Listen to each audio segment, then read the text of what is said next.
Hey, singers. Welcome back to Singer Tips and Tricks.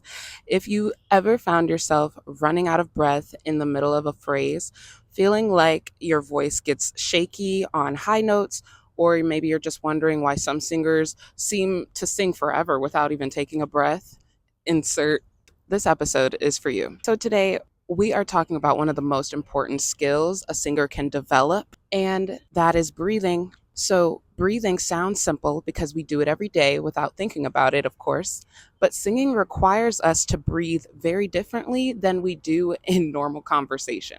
The truth is, great singing isn't just about having a beautiful voice.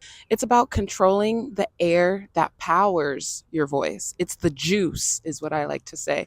So, today we are going to talk about different breathing techniques, why different styles of singing use breathing differently, and some of my personal exercises and habits that have helped me improve my breathing control over time. So let's get into it. Isn't this location so cozy? Anywho, let's talk about why breathing matters. I want you to think of your voice like a musical instrument. I often will say this because I actually do this. If you're playing a trumpet, you need a lot of air. If you're playing a flute, you're going to need some air.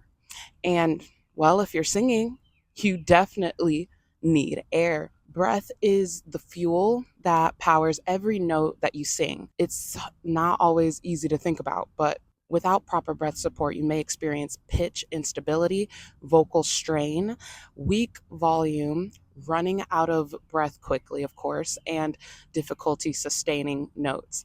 A lot of singers think the voice starts at the throat, but honestly, the voice starts much lower than that. And that may be as to why I reserve my voice by speaking from my throat rather than this lower area, because it's actually a workout.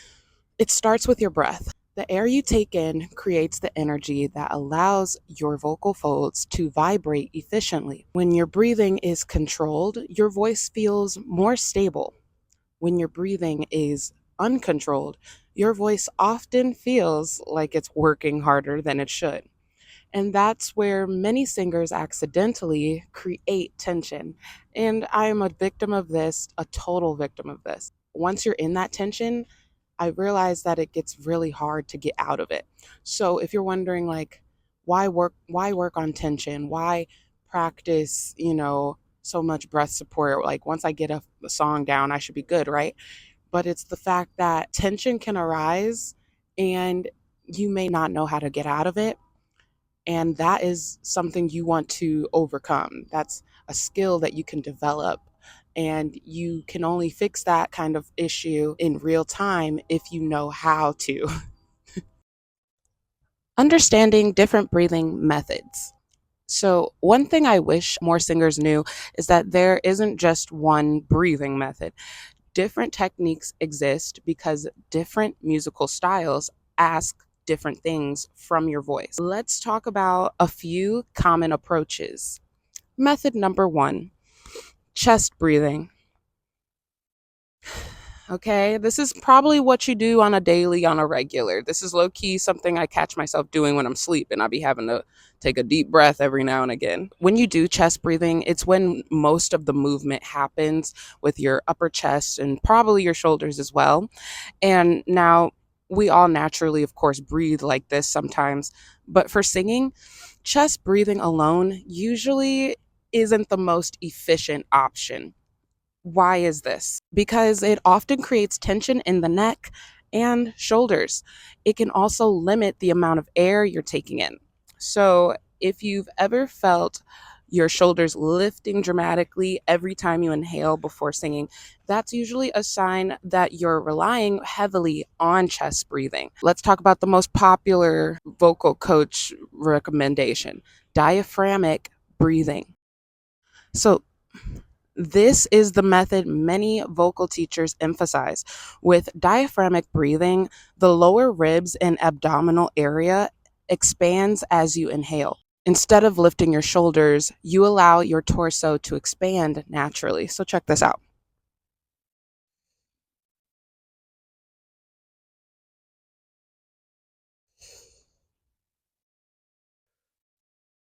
It's actually really fun to test yourself and see. It can be like kind of painful because it's a real stretch in your diaphragm if you're not moving other parts of your body.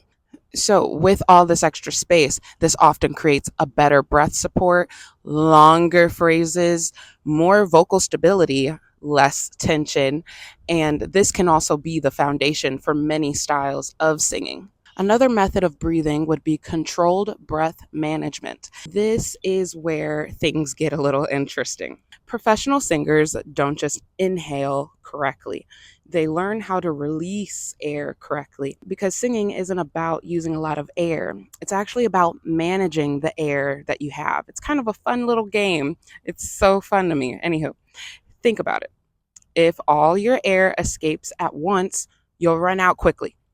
But if you control the release of that air, you can sing longer phrases with less effort. That control becomes especially important when you are singing, say, ballads, classical music, musical theater, gospel, and R&B, where they really like to showcase the singer and their ability and agility.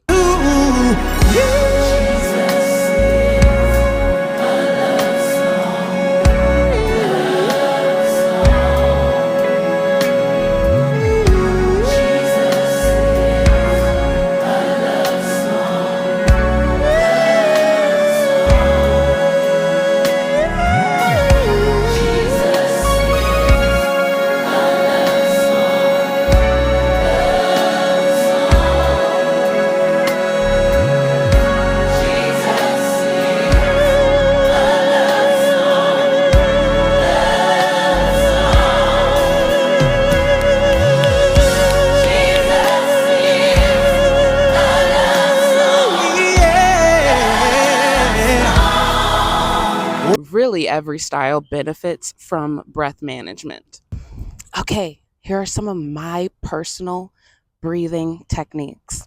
I want to share some of the things that personally have helped me over the years. And mind you, when people ask, how long have you been singing? Since I was born, okay? So I do want to stress the fact that some of my methods, they may be unorthodox. They may be odd. Of course, we always have slow breathing counts, but have you ever decided that it's just boring? Well, take advantage of that easy exercise that you already know how to do, which is breathing in slowly for 4, exhaling out for 4. Now, increase the time for exhale. Inhale for 4, exhale for 8, and keep adding 4 more. Keep adding 4 more. See how long you can hold a note after your quality of inhale. This is a test. It will easily tell you, hey, you need to fix this if you want to sing longer. You'll be making constant corrections from that. Another way I like to strengthen my breathing exercises is through the hissing or tss-ing, which is more like a ow, I burned myself sound. I love using this exercise because for me, I have a habit of wanting to let go of all my air, singing louder than necessary all the time. But I realize not only is the hissing sound slowing down your breath support, but it's also forcing you to control it. So the goal is not volume, the goal is consistency. Can I keep this steady from beginning to end? That is your capability with holding a note, basically. Overall, the exercise.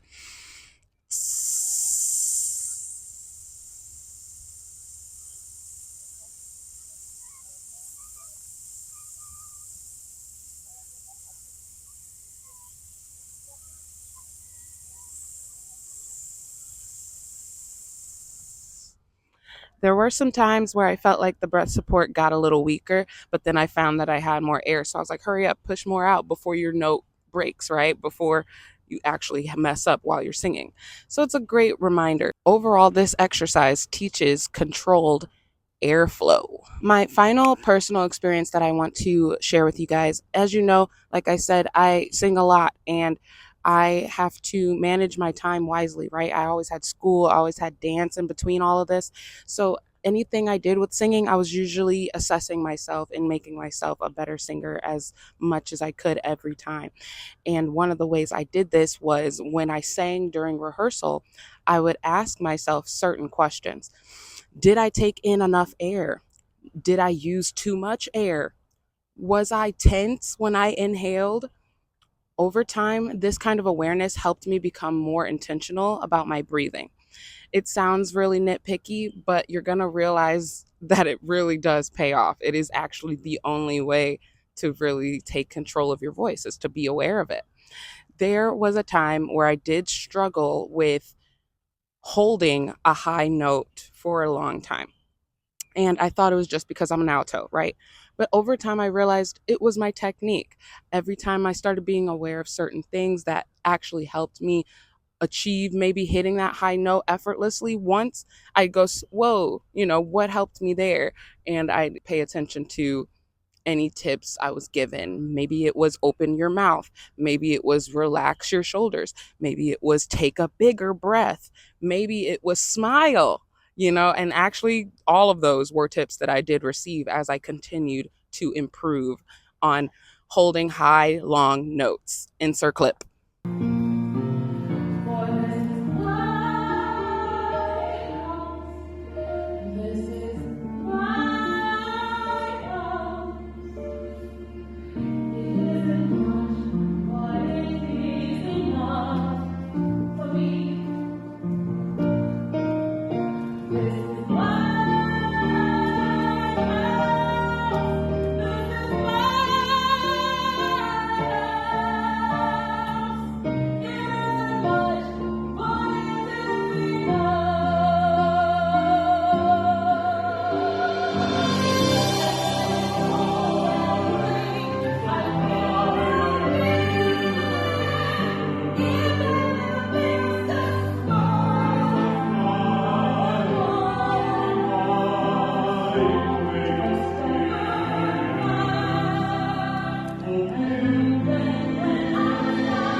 Okay, I said that was my last tip, but I have one more. And I personally just want to share that singing while moving, walking, stretching, light performance movement, all of this helped me prepare for real performance situations because let's be honest, most of us aren't standing perfectly still on stage. The hypeness of the crowd is going to want to hype you, it's going to hype you up on stage and you're going to want to move. And I always try to tell singers, no matter what, like I practice how I perform and you should too. It really isn't about being the best, being comfortable with yourself. So, if there's one thing I want you to remember from today's episode, it's this. Breathing is not something that just happens before singing. Breathing is a part of singing. The more control you have over your breath, the more control you'll have over your voice. And I swear this is something you'll probably always just be practicing for the rest of your life. You don't need every technique overnight, but start small. Practice consistently, pay attention to how your body feels, and remember that every singer develops their own relationship with their breath over time. I'd love to hear from you. So, what is the biggest breathing challenge you face when singing? Leave a comment below and let's talk about it, y'all. And if this video helped you, don't forget to like, subscribe, share it with another singer that could use these kind of tips. Okay. I'm also on Instagram and TikTok at Davida, Davida_beloved. And I'll see you in the next episode. Keep singing, keep learning, and keep growing. Bye, my loves. Davida, I'll sing it for you so you don't mess it up. It's not hard, you only choose to not say it right. You have this little fire.